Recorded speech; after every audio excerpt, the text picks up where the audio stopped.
All right, guys. So, again, for the third week in a row, something happens on my phone the second we try to record.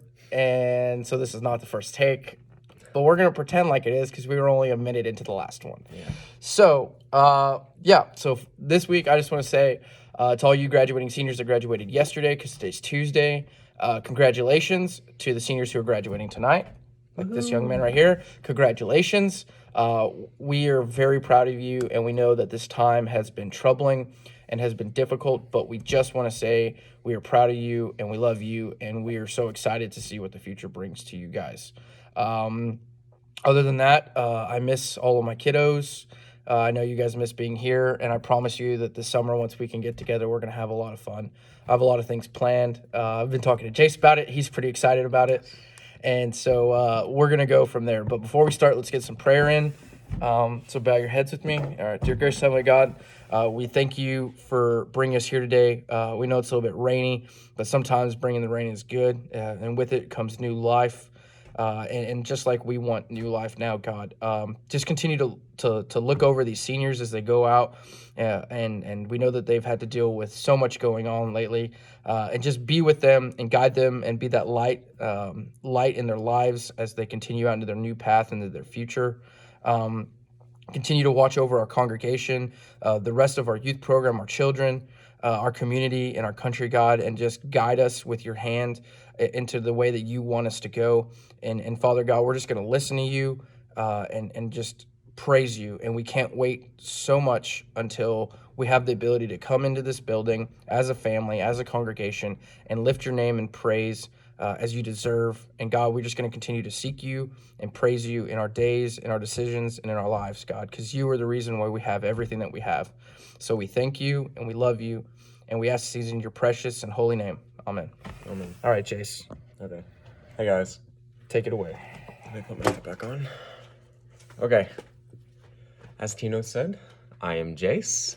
I am a senior at Quitman High School, and I don't really have much else to say other than I have missed being in this building, and I have missed doing this kind of stuff, so let's jump into it.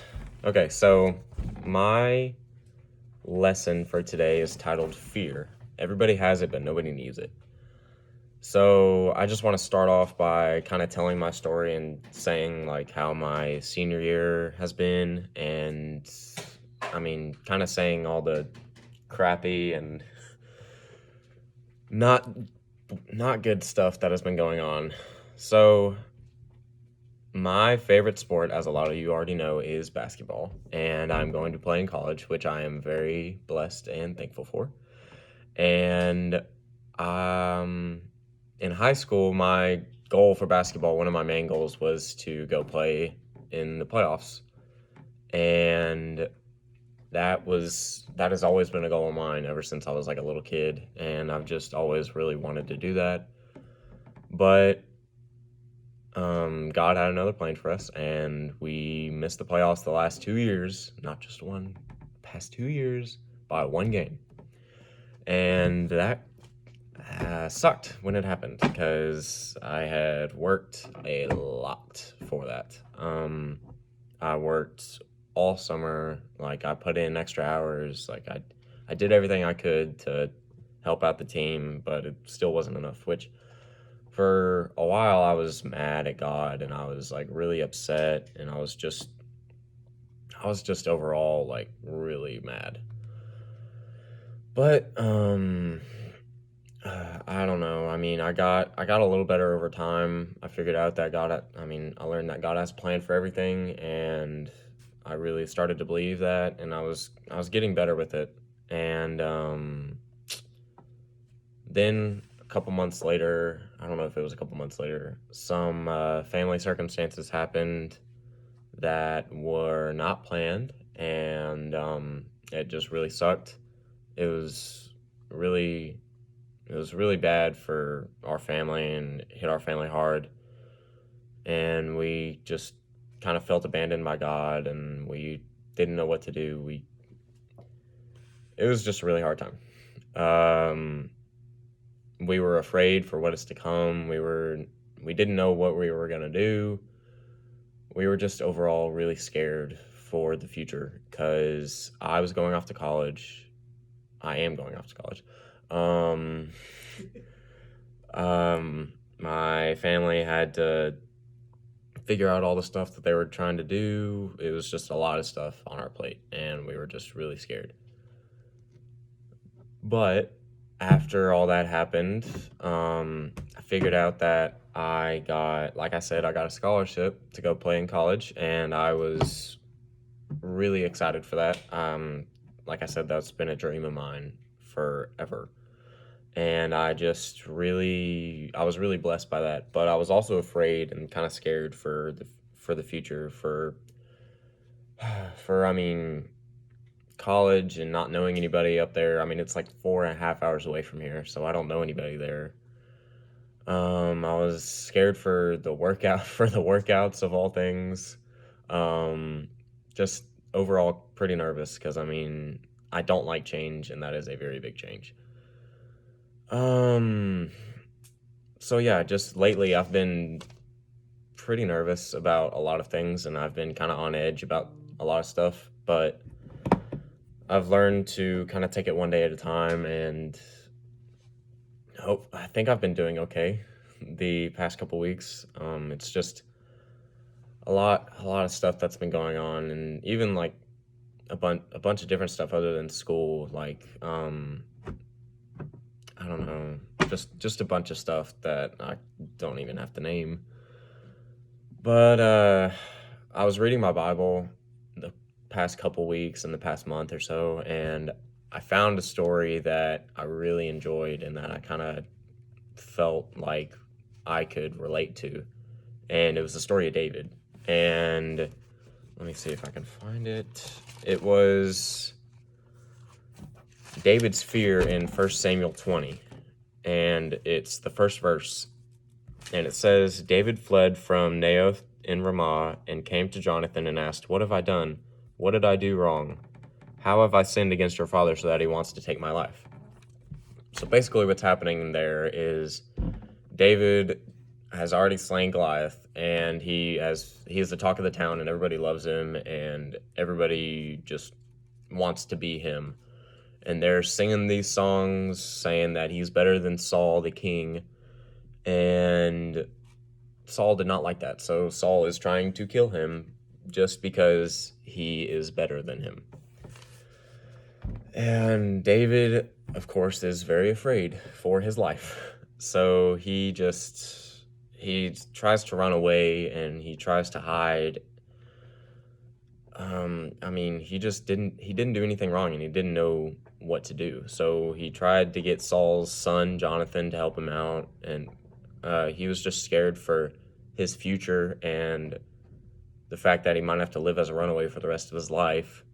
And he was scared for his friend's life as well, and just everything. But he never lost faith. Even though he was afraid, he never lost faith in himself, and he never lost faith in God. In Psalm, let me see if I can find it. In Psalm chapter 36, verses 10 through 11, it talks about how he kept God at the forefront of his mind through all that crap that he was going through. And it says, "Spread your faithful love over those who know you, and your righteousness over the upright in heart. Do not let the foot of the arrogant come near me, or the hand of the wicked drive me away."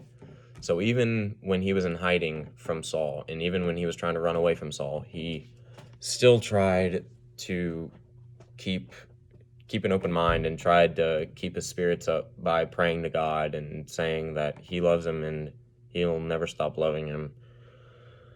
And in the very next verse, in Psalm 36, verse 12, he says, "There, the evildoers have fallen. They have been thrown down and cannot rise." So that just goes to show that when he loses faith, or not when that if everybody keeps the faith, then God is going to help him out in the end. So there's this thing on Active Faith Sports, isn't that the brand? Yeah. There's this thing that they have called Faith Over Fear, and I really like it. And it's basically describing kind of what David was going through. He had faith over his fear. His faith overpowered his fear for what was going to come and what was happening to him. And it worked all the time. It happened time and time and again. Saul chased him again after that, and David still got away from him. And a bunch of people tried to overtake him. His own blood tried to overtake the throne, and David still had faith, and David got it back time and again. So that just goes to show that when you have faith over fear, it works every time. I just say all this to say that it's okay to be afraid or nervous about what's coming up. I mean, whether it's next school year, whether it's this summer, worried about not getting to see your friends, just worried about everything that might be going on right now, whether it be new sports, moving to a new town, having to meet new people in college, in high school, I don't know. I've been there, and I can say that it all works out in the end. God has a plan, and if you can take anything from David, just know that faith works every time. So just remember that God has it under control. I don't know. That's just a lot to take in sometimes when you feel like the world is falling down on you and you can't get anything right and everything is going against you and just all that crap. I felt that, but I've gotten out of it too. And I know that faith helps out a lot. I mean, it's what saves you. So no matter what you are going through, just remember that God knows what it is, and God has a plan for you, and God will never leave you. Like Jeremiah 29:11 says, right? Isn't that the verse? For I know the plans I have for you, says the Lord, plans to prosper you. And there's other stuff in that verse, but that's the main part. Plans. Yeah, keep you and raise you up. There was other stuff in that verse, but I just forgot. But yeah, so, I mean, just God has a plan for everything. And even if it feels like it may be going super crappy at the moment, especially with this stupid coronavirus, not getting to do anything. I mean, look, it's already getting sort of better. Things are opening back up a little bit. I mean, you got to look at the positives. It's just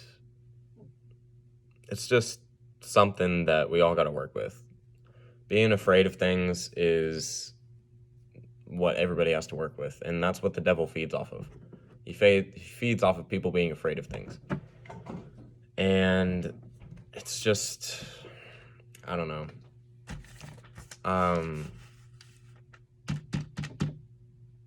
It's very hard to go through things when they seem like everything is against you, but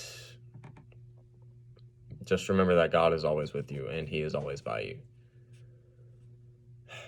I know that he will be with me and my family in what we have to go through right now. And when I have to go off to college, I know that he will be with us for just everything. And I have faith in that. And I've had to work with that. I've had to work for that faith for a long time now. But even when things are crappy, I know that he has faith and that he is going to help us out. So my favorite verse ever in the entire Bible helps out a lot with people that are going through tough times. And it is James chapter 1, verses 2 and 3. But what I'm going to read is James 1, 2 through 6. It says, "Consider it a great joy, my brothers and sisters, whenever you experience various trials, because you know that the testing of your faith produces endurance. And let endurance have its full effect, so that you may be mature and complete, lacking nothing. Now if any of you lacks wisdom, he should ask God, who gives to all generously and ungrudgingly, and it will be given to him. But let him ask in faith without doubting. For the doubter is like the surging sea, driven and tossed by the wind." Now my favorite part is 2 through 3, when it says to be happy when you're going through a lot of stuff. And I know that sounds crazy, but it explains it a little bit, because it says the testing of your faith produces endurance. It means that if you keep the faith through everything, and if you keep the faith through all the stuff that you're going through, you will learn that it's okay to get through stuff. And the next time you go through something, it'll be a lot easier. And then the time after that, and the time after that. And before you know it, you'll just have faith all the time, and you will be unstoppable. But what really interested me when I was reading this was verse 6, when it says, "But let him ask in faith without doubting, for the doubter is like the surging sea driven and tossed by the wind." Just remember, when you are asking for help in this time, don't have any doubt in God, because God is perfect, and He helps out perfectly. And if you have any doubt when you're asking, it's like, I don't know. If you have any doubt, it's not going to work, and your prayer is just going to be useless. So just remember to keep the faith always, and to not have any doubt when you're talking to God, or when you're asking God for help, or when you know that God is involved, because with God, all things are possible.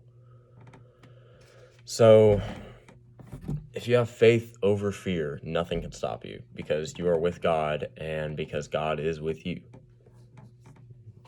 And I just want to say, yeah, this time sucks, and we can't see anybody, and the most I've seen people is just for like an hour at most, which sucks, because I'm a very outgoing person. But just remember to stay calm and have trust, because when you have trust, nothing will go against you. Just remember to trust in God and to have faith over fear. It'll all be over soon enough. Like I said, it's already like almost open all the way. So just remember to stay calm, keep the faith. It'll all be over soon enough. And remember that while we may be afraid sometimes, we don't need to be, because God has it under control. So no matter what you're going through, whether it seems really small at the moment or like a big deal, remember that you don't need to be afraid, because God has it under control. And just, like I keep saying, keep the faith. It'll all work out soon enough. And that is about all I have, Tino. So, all right. Thank y'all for listening to this. Let me pray real quick, and y'all can go back to doing whatever y'all are doing. All right. Father, thank you for this great day. Thank you for letting me come up here and do this for all these people. Just please help everybody through this tough time. I know that it's hard for a lot of people, but just please keep us safe. Please help us all end soon enough, and just please help us remember to have faith in our toughest times, because with faith, nothing can stop us. I love you, Lord. Thank you for everything you've blessed us with. Just please, again, keep us all safe. In your name we pray. Amen.